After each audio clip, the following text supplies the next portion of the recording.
¿Es necesario ser bautizado para ser seguidor de Cristo? ¿Son católicos o evangélicos? ¿Qué digo a mi hija de 8 años a quien se le apareció un espíritu de una persona muerta? ¿Porque no tengo experiencias sobrenaturales del Espíritu Santo? ¿Puedo dar mi diezmo en algunas ocasiones a mi padre y madre en honor y agradecimiento? ¿Qué hago para superar la infidelidad de mi esposo? Este es otro episodio de Conversaciones sobre el liderazgo y la iglesia.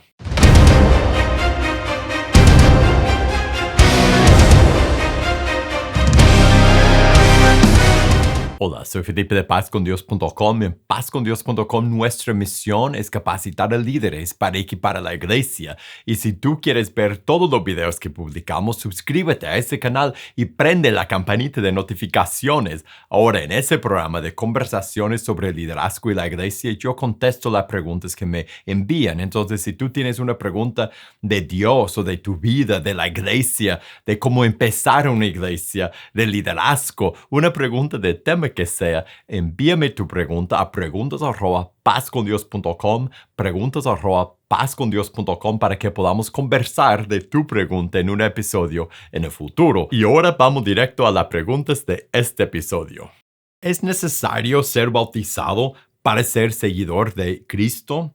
Y esa pregunta salió en un comentario que alguien dejó abajo de otro video, un video en que contesta la pregunta si un no cristiano podría tomar la Santa Cena. Y en esa pregunta yo dije que la Santa Cena era para personas cristianas, para personas que habían tomado la decisión de entregarse a Jesús para arrepentirse y bautizarse. Y terminó su comentario por decir, debido a lo que se dijo, es necesario ser bautizado para ser seguidor de Cristo. Para mí eso sería religiosidad.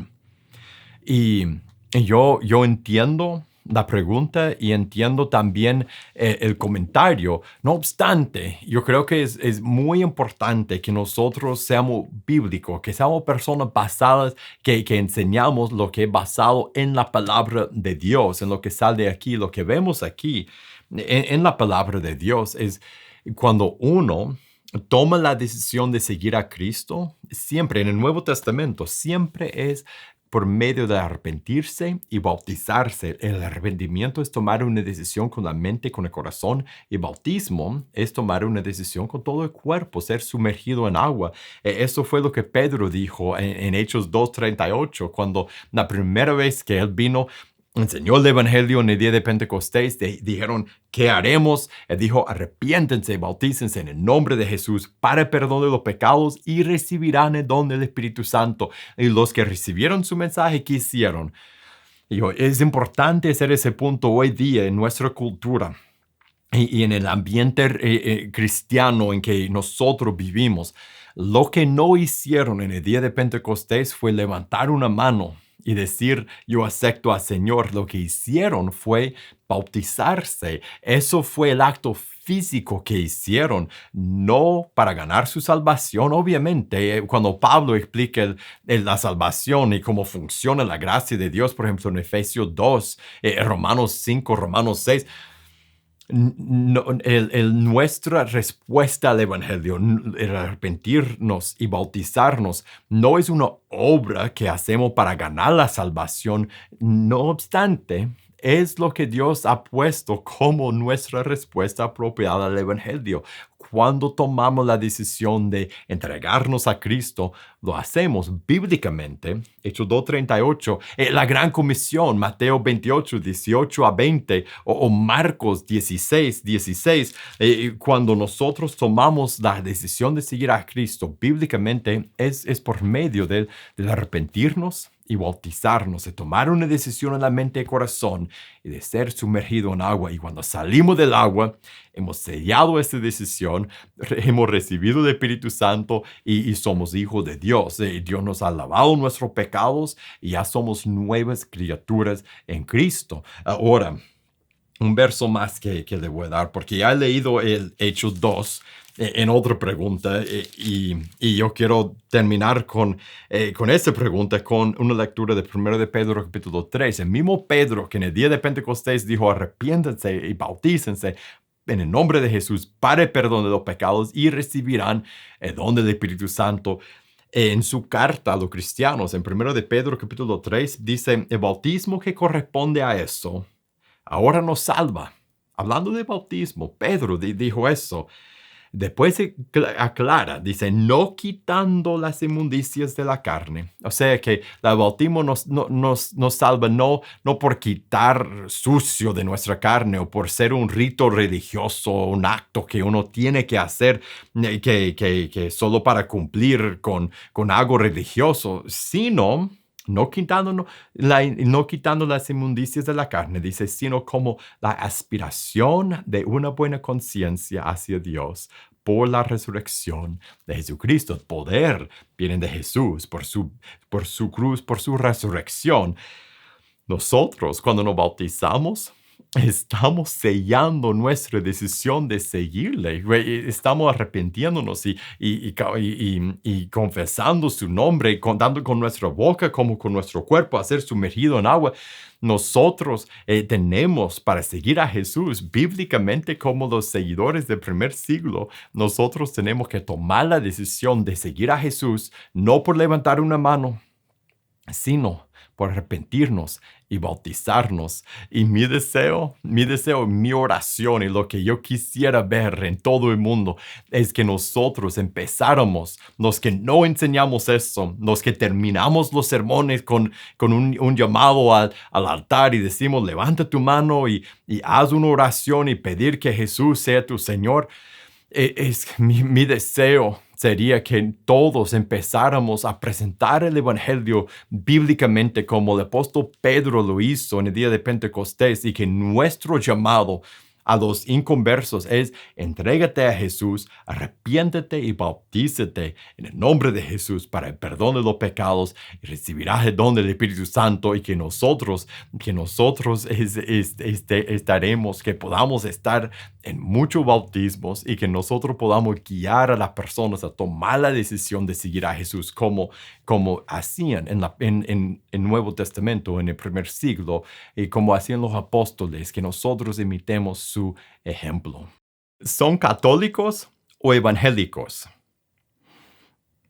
Y la respuesta a la pregunta es que nosotros somos cristianos. Bueno, yo soy cristiano, soy seguidor de Jesús. La iglesia que nosotros estamos plantando acá en nuestra ciudad es una iglesia cristiana, una iglesia a la cual llamamos a las personas que sean seguidores de Cristo, que busquen su relación personal con Dios, que entren en Jesús, que sean hijos de Dios. No somos católicos, somos cristianos evangélicos. No tenemos una asociación denominacional, o sea que somos una iglesia independiente, pero no independiente, porque estamos basados en la palabra de Dios y con la autoridad de Dios, y seguimos en la tradición de Pablo y Timoteo y Tito, que iban por el mundo, de lugar en lugar, empezando iglesias, predicando el evangelio, reuniendo a los nuevos creyentes, formando congregaciones. Eso es plantar iglesias bíblicas, y nosotros estamos en nuestro lugar, en nuestro tiempo, tratando de seguir con ese ejemplo. ¿Qué digo a mi hija de 8 años a quien se le apareció un espíritu de una persona muerta? Dice, ¿a qué se debe? ¿Qué dice la palabra de Dios sobre esto? Wow, esa es una situación seria. Y gracias por haberla compartido con nosotros. Yo pienso primero en el rey Saúl, que fue a hablar a través de la bruja de Endor con el espíritu de Samuel, del profeta Samuel, después de que había muerto.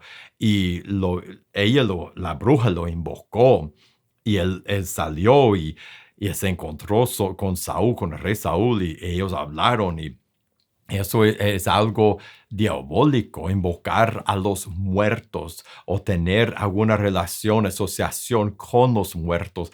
En la ley, mira, hay dos cosas que veo en la Biblia, aparte de esta historia de Saúl. En la palabra de Dios, en la ley de Moisés, Dios amonestaba repetidamente a su pueblo a que no tuviera nada que ver con los muertos, con la adoración de los muertos. con invocar a los muertos, con orar a los muertos, de venerar a los muertos. Y él explícitamente prohibió a su pueblo a que se involucrara con los muertos. Y por el otro lado, cada cultura pagana y a cada cultura y religión pagana siempre ha tenido y tiene hasta la fecha relación con los muertos, o sea, algo relacionado con los muertos, o adoración, o veneración, o oración, o pedir guía de los muertos, o ser observado, cuidado por los muertos. Personas que no tienen nada de sentido espiritual hablan de cómo sus antepasados los están viendo y los están cuidando y protegiendo. Es un sustituto por Dios, por una relación verdadera con Dios, tener contacto con los muertos y buscar poder espiritual con y a través de los muertos, y algo que va en contra de la palabra de Dios. Es algo relacionado con lo oculto y con los demonios. Y yo te aconsejaría fuertemente que intercedieras y que hablaras con tus pastores, los hermanos de tu iglesia, que oraran, de si tienes un grupo de comunidad en tu iglesia, de tu familia en tu iglesia, que oren por ustedes y por tu hija, para que el demonio que está molestando ahí, el demonio que está haciendo aparecer ese fantasma, ese espíritu delante de ella, que la deje en paz. Que no sea parte de su vida, que no la estorbe y que no interfiera con su búsqueda de Dios. Y da la guía a tu hija, que cualquier contacto con los muertos no viene de Dios. No es culpa de ella porque no lo ha buscado, pero no viene de Dios y hay que rechazarlo inmediatamente. Si vuelve a suceder, hay que buscarte, hay que empezar a orar, hay que enseñarte a luchar espiritualmente con la oración contra los demonios y contra toda espiritualidad que no viene de Dios. Porque no tengo experiencias sobrenaturales del Espíritu Santo. Y en su pregunta explica que tiene muchos años de ser cristiana y todavía no ha encontrado verdaderamente una experiencia sobrenatural con el Espíritu Santo. Y para empezar, primero, quiero asegurar solo en esta conversación que eres una cristiana, que te has arrepentido y bautizado, que te has entregado a Jesús por arrepentimiento y bautismo, y como dice en Hechos 2:38, porque si has hecho eso, tienes el Espíritu Santo mora en ti, tú tienes el Espíritu Santo, y déjeme decirte que si tú has tomado esa decisión, nacer de nuevo, ser una nueva persona, una persona que ha nacido de nuevo, que ya no es la vieja persona de antes, sino una nueva creación, es un milagro. Esa es una experiencia sobrenatural del Espíritu Santo. Yo creo que parte de lo que puede ser el problema para nosotros hoy día es que a veces existe una cultura que dice que uno tiene que tener experiencias sobrenaturales, sentir algo, éxtasis o algo sobrenatural los domingos en la iglesia y con la congregación en el momento de la adoración. Y tal vez ves a otras personas que parecen sentir algo, tener una experiencia, y tú dices, yo nunca he tenido eso. Mi invitación sería de leer lo que la palabra de Dios dice de cómo obrará el Espíritu Santo. Él puede obrar de la forma que sea. Él es Dios. Él puede darnos emociones profundas. Gálatas capítulo 5 habla de emociones que el Espíritu Santo nos da, pero ¿sabe qué dice Pablo que son los frutos del Espíritu? Son emociones profundas adentro de nosotros, son cambios, es una transformación de la persona que éramos a la nueva persona que somos. En Gálatas capítulo 5 dice más el fruto, verso 22, el fruto del Espíritu es amor, gozo, paz, paciencia, benignidad, bondad, fe, mansedumbre, templanza. Contra tales cosas no hay ley. Si tú has tenido paz en medio de una prueba, tú has experimentado un milagro del Espíritu Santo. Si tú has tenido dominio propio, Cuando antes no tenías dominio propio, pero ahora sí tienes dominio propio. Si tú eres manso, si tú eres benigno, si tú tienes fe en Dios, si tú tienes gozo cuando todo va mal en tu vida, si tú tienes amor para personas a quienes no hubieras amado antes, esta es una obra del Espíritu Santo. Otra obra del Espíritu Santo, busca Romanos capítulo 8 y Pablo describe cómo el Espíritu Santo nos da poder para vencer a nuestros pecados. Si tú has vencido a un pecado persistente en tu vida, eso es por la obra del Espíritu Santo. El poder que levantó a Cristo de la muerte ha obrado en ti y te ha quitado ese pecado, te ha dado fuerza para vencer a un pecado que antes te esclavizaba. Eso es un milagro, es algo sobrenatural. Otro milagro, otro milagro del Espíritu Santo, otra manifestación sobrenatural del Espíritu Santo es cuando Él nos hace hablar de Jesús. Cuando no sabemos cómo vamos a hablar de Cristo, sabemos que debemos invitar a alguien a la iglesia o compartir el evangelio con otra persona, con un familiar, o hablar con un hermano y confrontarle con un pecado que tiene, o hablar con alguien en el trabajo de Cristo y no tenemos el valor, sabemos que no tenemos el valor, que no vamos a querer hacerlo. Mira lo que en Hechos capítulo 4, en el verso 23 en adelante, los creyentes oraron y después, en el verso 31 dice, cuando hubieron orado, el lugar en que estaban congregados tembló, todos fueron llenos del Espíritu Santo.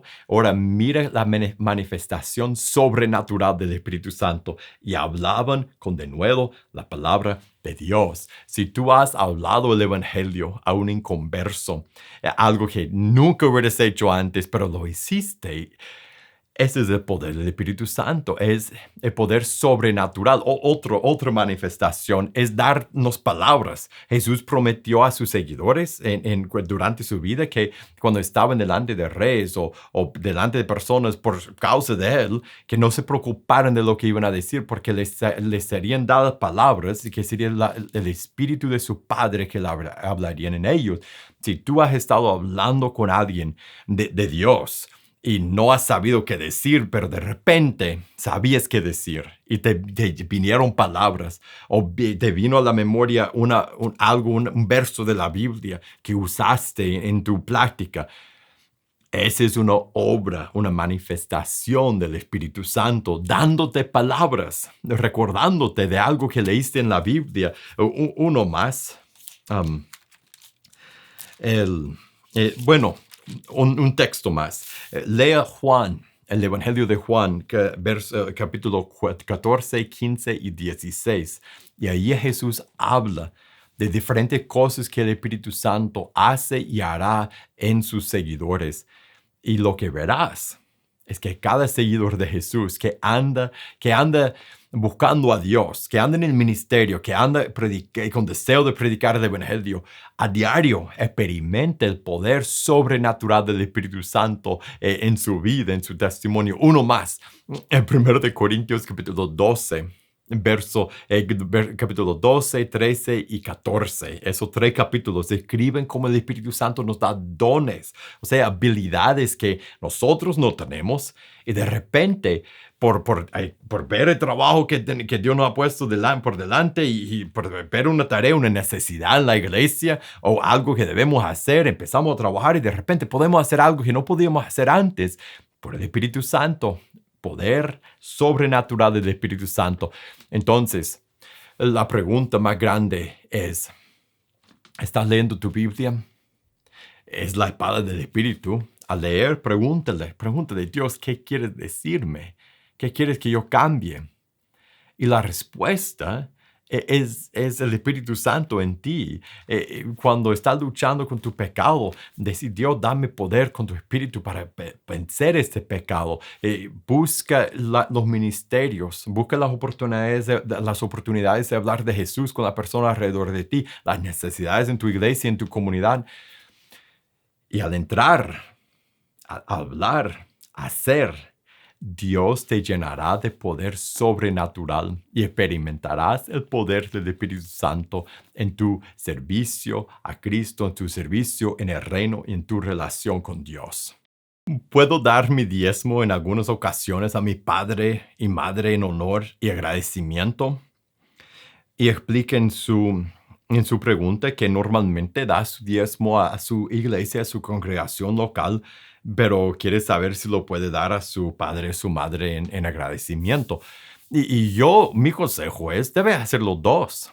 Debe ser generoso con tu congregación local, el lugar donde tú ministras, tu familia en el reino de Dios. Debes ser sumamente generoso ahí. Debes dar dinero a la obra de Dios, no porque tienes que dar algo ahí, sino porque tú eres parte del ministerio. Tú estás ministrando ahí, tú estás sirviendo, tú estás trabajando, tú ves las necesidades. Entonces, y tú ves la obra y con gozo traes tu ofrenda a tu congregación local para participar.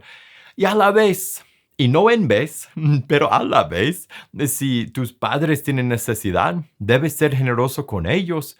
Y si ves a otras personas o misioneros o personas en otros lugares que tienen necesidad, debes ser generoso con ellos.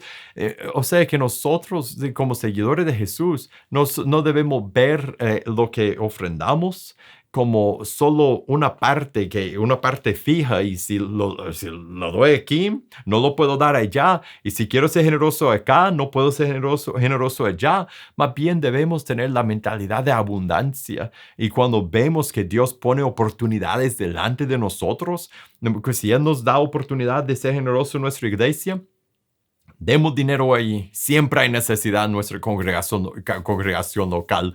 Y si Él nos da otras oportunidades, otras necesidades, nuestros padres, otros amigos, personas que trabajan en el reino en otros países, personas que tienen viudas y huérfanos, como dice en el libro de Santiago, debemos ser generosos con ellos también. Debemos ser las personas más generosas del mundo, porque nosotros somos hijos del Rey. Y Él ha sido sumamente generoso con nosotros y Él tiene cuidado de nosotros. Entonces nosotros podemos abrir nuestro corazón a todo, porque si damos, Pablo explica eso en Corintios, si damos, Él nos da más para que nosotros podamos dar aún más. Dios bendice a la generosidad de sus hijos por darnos más para que nosotros podamos compartir más. Debemos ser generosos con todos siempre. ¿Qué hago para superar la infidelidad de mi esposo? Y la hermana explica en su pregunta que su esposo le fue infiel y ahora ella lo ha perdonado, pero él sigue buscando a la otra en las redes sociales. Él siempre la busca. Él no ha dejado de tener contacto con ella. Y como uno puede imaginar, eso crea mucha desconfianza, una falta de confianza en su esposa, porque si todavía la está buscando en las redes sociales, eso significa que su corazón va hacia ella, y, y es lo más probable que presumir, que da por sentado, es que o tarde o temprano llegará a ser infiel físicamente otra vez, con ella o con otra. Y aún más, buscar amistad con ella, buscar una conexión con la otra, aún por las redes sociales, es un acto de infidelidad. No es ser fiel a su esposa, no es honrar a su esposa. Hermana, lo que debes hacer son dos cosas. La primera, debes involucrar, porque tú mencionaste en la pregunta que tu esposo es cristiano. Debes involucrar a tus pastores, al liderazgo de tu iglesia. Si tienen ancianos, si tienen un pastor, si el liderazgo de tu iglesia, debes involucrarlos, porque eso es un pecado persistente en tu esposo. Y ya le has confrontado, como dice la palabra, lo ha confrontado. Después vaya con otra persona, otro hermano, el pastor, un anciano de tu iglesia. Y si no escucha, los ancianos, los líderes de tu iglesia deben encargarse del asunto porque eso es un pecado persistente y tu esposo está jugando con su alma y está jugando con su matrimonio y tú debes involucrar a los líderes en tu iglesia para corregir a tu esposo. Porque no está bien que sigue como está.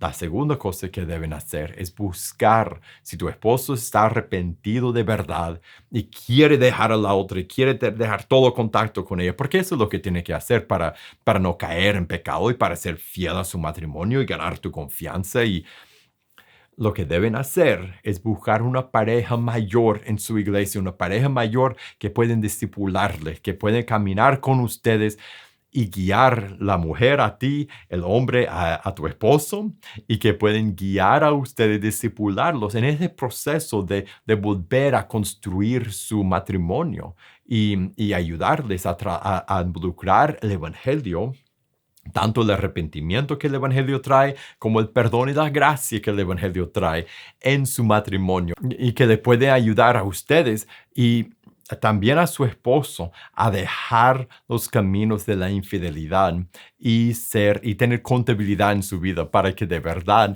cambie y siga el arrepentimiento.